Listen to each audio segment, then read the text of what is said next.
I'm not gonna lie. When I get hungry, I get stupid. 12 years back, I screwed up, okay? I followed a scent, I took a bite, and then flip! A gold gun! A tranquilizer dart comes from out of nowhere, and I wake up in Baghdad. Sweet ass! So that was depressing.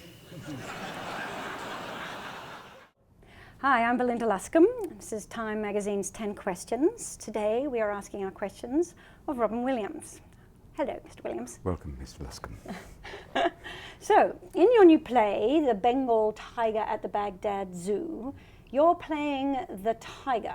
Yes. How does one prepare to play a tiger? Prowling? A little pacing, biting whenever possible. I'm basically playing the soul of a tiger, so I don't have to do a lot of tiger behavior, except for that. But it's pretty much a two-legged tiger because I'm in a cage at the beginning. I treat it more like jail.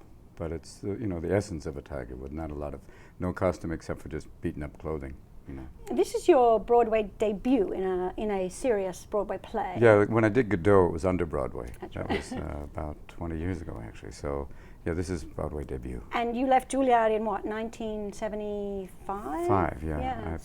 I left school, I fell in love and went back to live in San Francisco.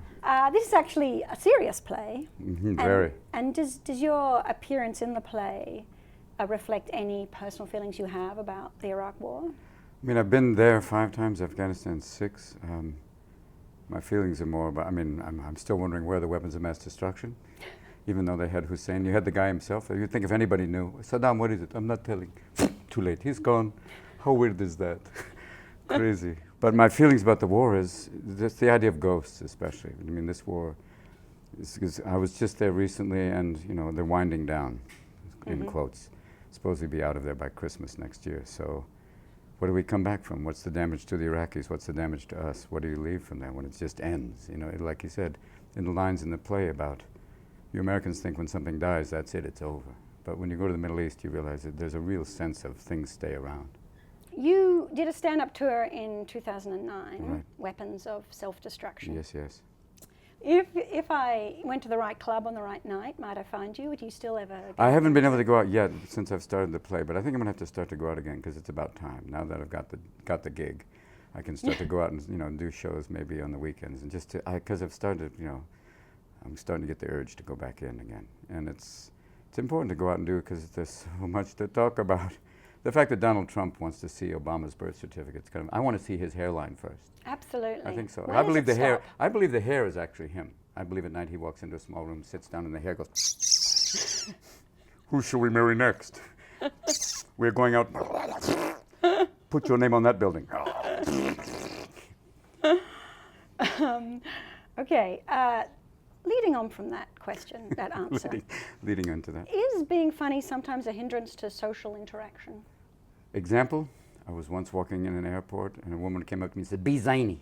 No. Big time. But what about with, say, family? Do you sometimes? Oh no! It's years ago. I was reading a story to my daughter, and I was doing voices and everything, and she turned to me and said, "Just read the story." Ouch! Yeah, it was just Snap. and just stay to the main points. Please. Yeah. No voices. No voices. Yeah, thanks, Dad.